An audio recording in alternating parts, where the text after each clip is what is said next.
A guy came up to me the other night, right? And he was like, who's your favorite artist? And like most people do when they ask a question, he didn't really care about my answer and proceeded to tell me what he thought the true answer was. God made the world as lovely as can be. And so finally, I kindly smiled and said, okay, sir, you asked me who is the greatest of all time. Now you tried to share yours, so let me share mine. He made the mountains and the deep blue sea. Because there's no debate about who is the greatest, because all those other artists you mentioned, yeah, the greatest made them. He gave us grass and tall green trees. Oh, by the way, his name is God, Yahweh, creator, your maker. He's infinitely creative, sir. There is no one greater. And don't be jealous just because your favorite artist might bend words and my favorite artist bends galaxies. God made you and he made me. Just look at the birds and the grass. Don't you know that God made it?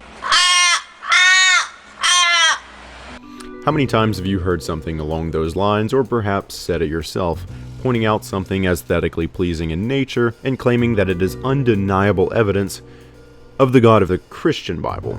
This is known as the argument from beauty.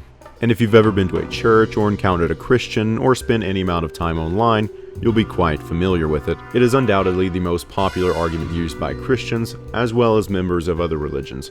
But let's not get ahead of ourselves. Christians somehow assume that this is the ace up their sleeve, an instant KO to all of the non-believers. But this argument only exposes the gaping hole in the mass majority of Christian apologetics, conflating Yahweh with great value.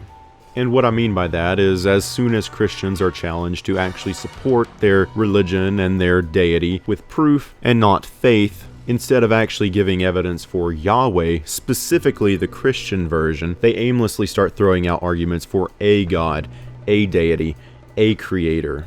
Simply a generic God, a Great Value, Clover Valley, or Trader Joe's God, not the Christian brand God. Whether it's the argument from beauty or the argument from complexity, none of these arguments supports one religion or another. They don't get anyone anywhere. But yet these are the most popular arguments used by Christians, whether it be your average church-going redneck who dropped out of middle school, or popular evangelicals like Ray Comfort, Ken Ham, or Louis Giglio. Christians seem oblivious to the fact that other religions exist, and most of which have their own creation stories with their own creator gods. And most of them vastly outdate the Judaic creation story in the Bible. Potentially the oldest creation myth ever discovered is the Sumerian version, in which their gods On, Enlil, Enki, and Ninhursag create the heavens and earth, humans and animals. This account was discovered on a clay tablet in Iraq, written in Sumerian and dating back to the 16th century BCE. Another ancient creation story is contained in the Enuma Elish, which is a Babylonian epic written in cuneiform on clay tablets dating back to the 11th century BCE. In it, the supreme god Marduk defeats a dragon named Tiamat and forms the heavens and earth out of her. Compare this to the oldest copy we have of the creation story in Genesis, which is nothing more than a fragment containing 10 complete words. It only dates back to the mid-2nd century BCE, making the Sumerian creation myth over 1,000 years older than the Judaic version. And there are hundreds, if not thousands, of other creation myths which were written during that millennium before the Jews finally plagiarized a version for themselves. Asian, Egyptian, Mesopotamian, and other various cultures were writing creation stories long before the Jews finally joined in. There have been tens of thousands of creation stories over the span of human history. Judaism is nothing special, and Christianity simply piggybacks on it. So arguing that the world is beautiful or complex and therefore must have been created by gods doesn't lead us to believe that any one of these particular fables are true, or that any of them necessarily are. Any argument for creation no more supports the existence of Yahweh than it does the Ogdoads, Aten, Allah, Wahagru, Mbombo, or Viracocha. And it is no more an argument for these gods than it is for some god that's never been a part of any religion.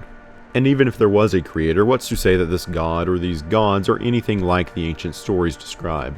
As Carl Sagan said, suppose there was a being who originated the universe but is indifferent to prayer, or worse, a God who is oblivious to the existence of humans. Suppose it were someone who was omnipotent but not omniscient, or vice versa. Suppose this God understood all of the consequences of his actions, but there were many things he was unable to do, so he was condemned to a universe in which his desired ends could not be accomplished. These alternative kinds of gods are hardly ever thought about or discussed. A priori, there is no reason they should not be as likely as the more conventional sorts of gods. None of the arguments used for the existence of a creator god or gods hold up to any level of scrutiny. They are plagued with problems and fallacies. The most significant problem, and in my opinion the only one even necessary to point out, is that all of these arguments are some form of a non sequitur, a conclusion that does not logically follow its premise.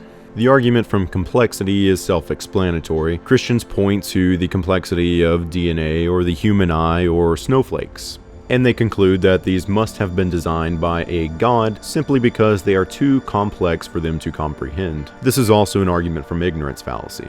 Science does, as a matter of fact, understand the functions and development of DNA, the human eye, and snowflakes, but that is irrelevant. It wouldn't matter if we didn't. If something in nature is beyond the current human understanding, it does not logically follow that it must have been created by magical entities.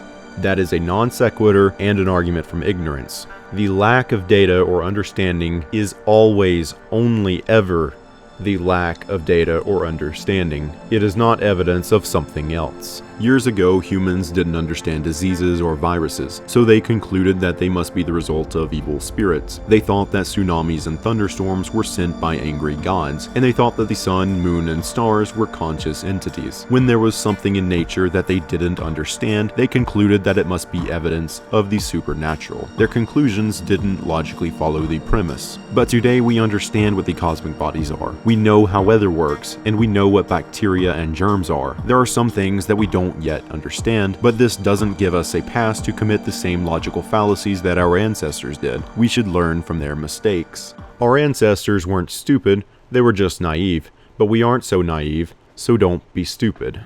The argument from beauty is more or less the same as the argument from complexity. It is a non sequitur and an argument from ignorance, but with a touch of an appeal to emotion fallacy. This argument also faces the additional problem of required cherry picking that its proponents are forced to partake in. You may have not noticed it, but your brain did.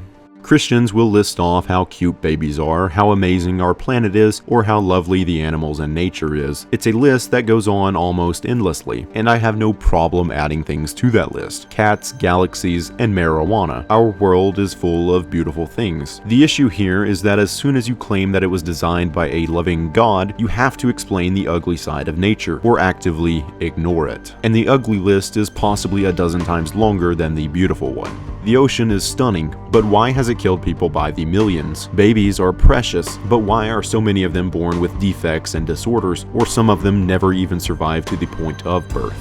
The sun makes a nice picture at dawn and dusk, but why is it constantly burning us, giving us cancer or heat strokes? Animals are really cool, but why do some of them have to eat one another just to survive? And why are over 98% of species that have ever existed extinct? And why do dreadful parasites and viruses exist? Isn't life dangerous enough without that added threat?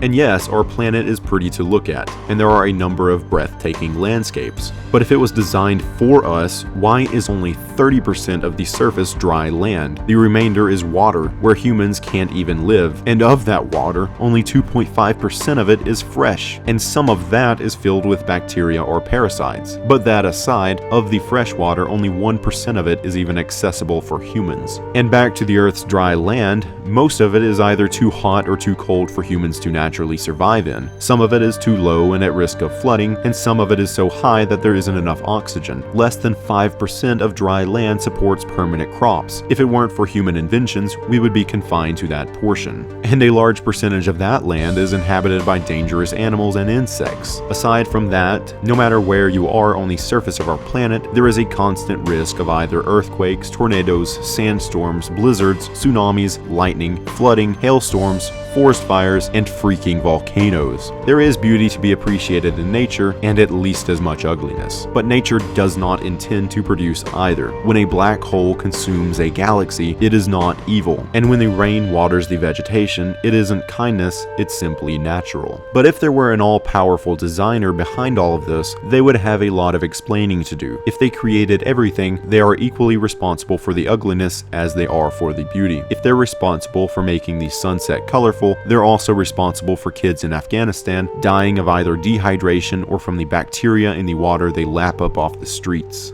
These arguments are not only problematic, but they're also illogical, fallacious, childish, and lack any sort of evidence. Their conclusions do not follow their premises.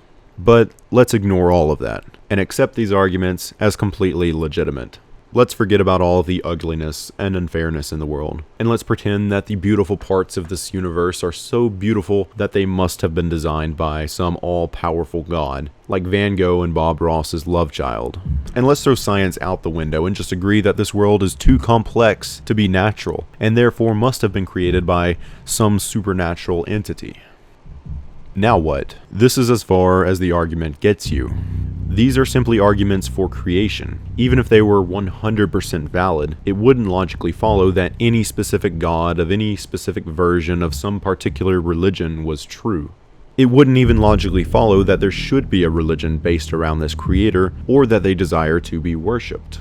If these arguments were valid, all we would know is that the world was created. We wouldn't know how many creators there were, or what these creators were like. We wouldn't know if they had emotions, or lived in our dimension or another one. We wouldn't know if they were still here or not. We wouldn't know if they watched over us, or ever did. We wouldn't know if they simply planted life on one planet after another and moved on, never looking back. We wouldn't know if they had a purpose for this universe, or if it was nothing more than something like an ant farm for them. Maybe it was an office decoration, and then they threw it away in their heavenly attic. We wouldn't know if our creator was a powerful ruler in their world, or a child who made us as an art project during preschool, or maybe we're a simulation created by some nerds in a higher dimension. We wouldn't know if our creators were good or bad, or simply curious themselves. If the arguments were valid, and we knew for certain that the universe was created by an entity or many entities, we still wouldn't know anything about an afterlife, or anything about worship or religion. We wouldn't know anything about rewards for being good or punishments for being bad. We wouldn't know about prayer. We wouldn't know how we were created, why we were created, or if we were being watched or abandoned. We wouldn't know if we humans were anything special, or perhaps not much more important than a rat, or maybe less so. We wouldn't know if the creators designed the planets for humans and animals, or if they made the planets and we're just bacteria that grew on one of them. And we still wouldn't know how many planets contained life forms.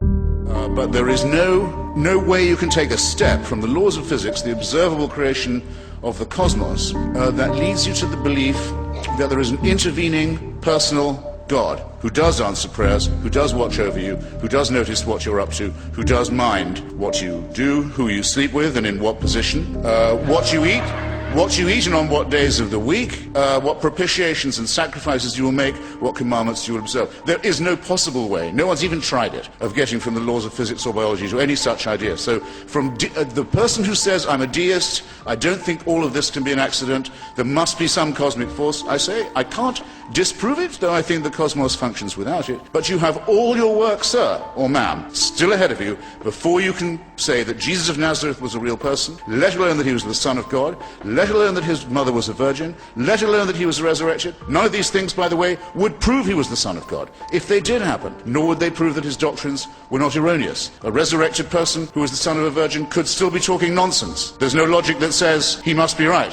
If I'm having an argument with you, sir, and you say, you lose, boy chick, I say, how come? Because my mother never went to bed with another man. Your logic is faulty.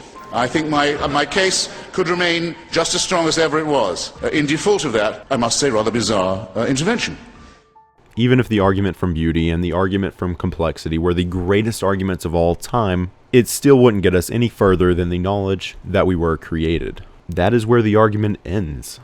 To use any of these arguments as evidence of your particular religion is a non sequitur and an argument from ignorance. Even if you could prove that there was a creator to this universe, all of your work would still be ahead of you to prove that Christianity was true. Any argument for creation is at best an argument for deism, not theism, and certainly not for Christianity, Islam, Zoroastrianism, Hinduism, or any religion whatsoever. If you want to argue that Christianity is true, then actually find some evidence to support Christianity. But if you're simply going to argue for the existence of some great value God, then call yourself what you really are, a theist or a deist, not a Christian. And if that's the case, you still need to find some better arguments, because the argument from beauty and the argument from complexity are nothing more than logical fallacies. But if you want to be an honest person, both ethically and intellectually, then I would recommend you spending less time scrolling through social media and more time learning about the universe that you live in. It is much better to accept reality for what it is than to pretend that it's something that it isn't, no matter how much you wish that were the case. The universe may not be as magical as you wish it was, but I guarantee you that it's a hell of a lot cooler than you realize that it is.